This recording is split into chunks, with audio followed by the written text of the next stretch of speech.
Gracias, Rogelio. Muy bien, entonces ya estamos a mitad de camino. Vamos a dar la oportunidad de contrarrespuesta a los panelistas. En este caso vamos a comenzar con Roberto o con Lenier. Por favor, tomen el micrófono, vamos a hacerlo de la mesa. Desde ninguna estructura oficial cubana. Es un concepto que surge desde la sociedad civil, en el contexto de un recambio de la oposición tradicional en Cuba. Es decir, hay un corrimiento de los actores que surgen en los años 90 hacia nuevos actores y nuevos proyectos. Gente joven, blogueros, etc. Hay varias personas que han hablado sobre esto, es decir, Arturo López Leve y Rafael Hernández, entre ellos, entre otros, personas a las que respeto mucho. Yo también he usado el término. ¿En qué sentido?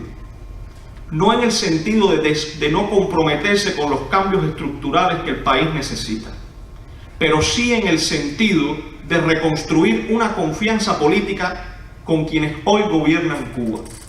Es decir, por buscar una tensión democrática con ellos, porque de lo que sí no me cabe ninguna duda es de que el futuro del país pasa por el hecho de que aprendamos a compartirlo. Soñar un futuro de Cuba sin quienes hoy gobiernan Cuba es una quimera. Hay que aprender a compartir el futuro de Cuba, y esa lealtad va por el hecho de despolarizar el campo político, de saber que ellos sepan que yo soy su adversario, no su enemigo, que yo no lo voy a aniquilar, que podemos construir una Cuba juntos, aunque yo no comparta un % importantísimo de la agenda que ellos sostienen. De eso es que hablo cuando me refiero a oposición leal. Sobre el tema de la soberanía, voy a ser bien breve. Para mí el tema de la soberanía es súper importante. Yo gasté horas y horas y horas en leer los cables diplomáticos de las embajadas norteamericanas con Washington cuando estalló el tema Wikileaks. Y en Honduras había un embajador norteamericano de apellido Llorens, cubano-americano, que estaba molesto. El señor estaba molesto. ¿Por qué estaba molesto? Porque Zelaya no le había consultado el gabinete hace un par de años. Es decir, él debía darle el placet a cada uno de los miembros del gabinete del gobierno de Honduras. Eso pasaba en Cuba en el año 59. Y yo no quiero que vuelva a pasar. Por eso es que el tema de la soberanía para mí es muy importante.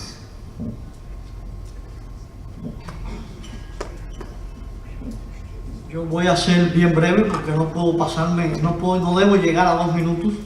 En cuanto a la oposición leal, lo ha hablado Lenier, el término no es mío, yo no lo he usado. Comparto con Lenier, con Arturo, con Rafael, con otros tantos cuando hablan de este criterio.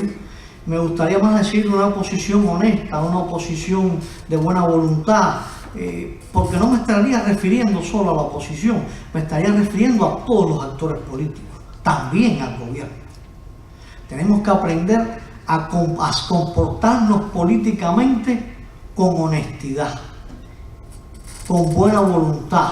Llamémosle a eso lealtad, llamémosle a eso de muchas maneras, pero es una cultura política constructiva, positiva, capaz de cuestionar lo que nuestro adversario hace mal y hacer propuestas para repararlo, pero también capaz de aceptar lo que puedas hacer bien, no porque venga de él condenarlo también. Tenemos que asumir una cultura política diferente entre oficialismo y oposición. Tampoco podrá pretender la oposición que un día no existan hoy aquellos a quienes ellos se oponen, porque si no serían tan totalitarios como los que lo son hoy. O sea, tenemos que tener bien claro desde qué conceptos hacemos política para no construir una realidad similar. En cuanto a la soberanía, a mí personalmente me preocupa mucho. Por eso que dice Lenier, pero eso que dice Lenier tiene sus bases en razones mucho más profundas. ¿Qué cosa es la soberanía? El concepto de soberanía remite a donde radica el primer poder y el origen de los demás poderes. ¿Dónde tiene que radicar el primer poder y el origen de los demás poderes? En Cuba. En los cubanos todos, en los que viven en la isla y en ustedes que viven acá y en los que viven en España. Pero para eso tenemos que tener un conjunto de condiciones, por ejemplo, económicas. Hoy tenemos condiciones económicas que nos otorgan la soberanía. No la tenemos. Condiciones ciudadanas. Tenemos las condiciones ciudadanas para ejercer nuestra soberanía y para poseer nuestra soberanía. No la tenemos. Esto desde el punto de vista interno es una cuestión de política interna del país que hay que resolver entre los que piensan de una manera y los que piensan de otra, porque se piensan de muchas maneras. Y desde el punto de vista exterior de la independencia también es importante.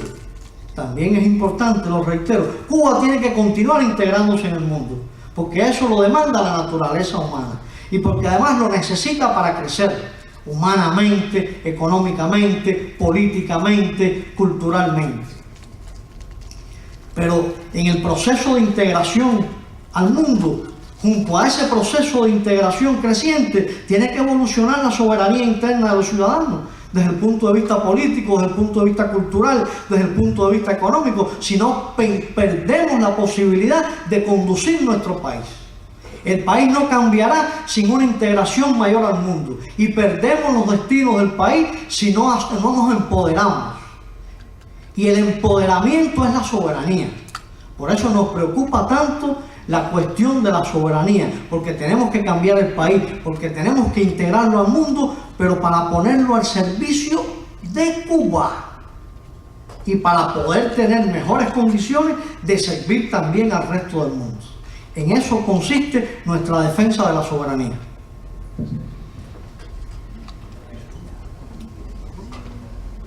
José Luis, por favor. Rodiles o Jardines. ¿Quién quiere hablar primero? Jardines. Sí, porque a ver la pregunta. Voy tipo telegrama.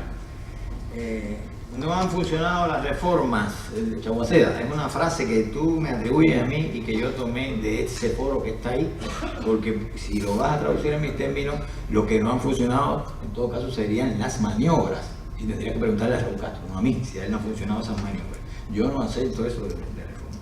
Entonces, en cuanto a la sociedad cubana, si la sociedad cubana cambia, te puedo devolver la pregunta. ¿Cambia la sociedad cubana? ¿Cambia el Estado? Si esas premisas se cumplen, de algún modo está cambiando el sistema político. Eso es pura lógica formal. Ahora, tú decides entonces si ya no es tan férreamente unipartidista, es decir, si en el seno del partido se están escuchando otras voces disidentes dentro de ese mismo partido, es muy posible. Si se están colegiando las soluciones, también es posible. Raúl tiene esa tendencia.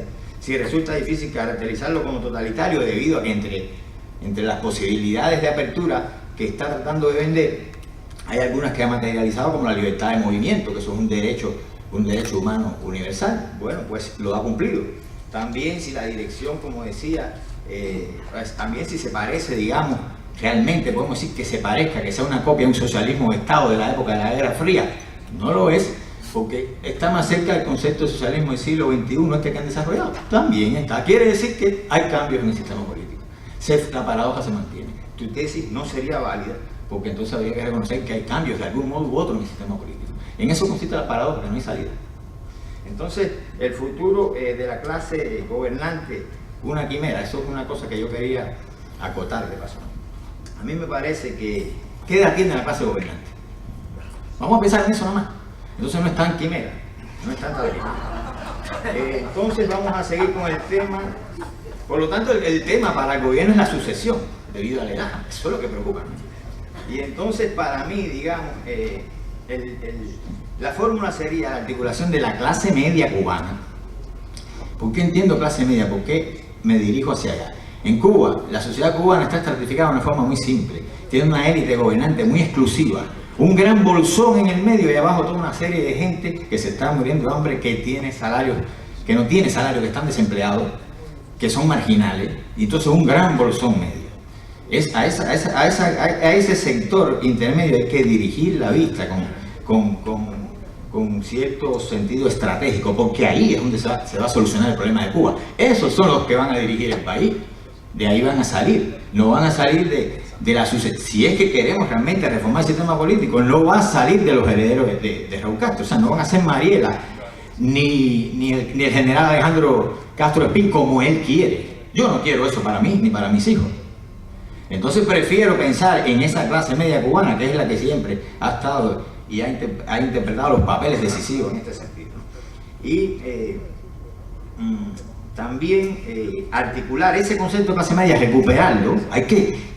¿Quiénes conforman este bolsón medio, esta clase media? Bueno, pues ahí están nuestros profesionales, nuestros profesores universitarios, nuestros artistas intelectuales, hay de todo, está la clase gerencial, los emprendedores, están en ese gran bolsón. Sin eso no hay Cuba y no se puede estructurar una sociedad ni un Estado. Esas son la gente que nos van a ayudar en eso, están ahí. No hay que moverlos de ahí, ellos están en las instituciones, búsquenlo ahí.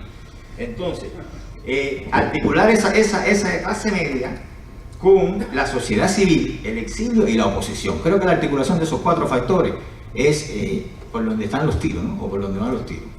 Gracias, Jardines. Rodríguez, 2 minutos, un poquito más, tal vez. Bueno, realmente me gustaría que este debate que estaba sobre los temas que estaba tocando Roberto y Lenier se pudieran dar en algún momento en vivo. Me encantaría cara a cara, no así de esta forma que es un poco difícil sostener el debate, ¿no? Pero me parecería muy interesante poderlo hacer.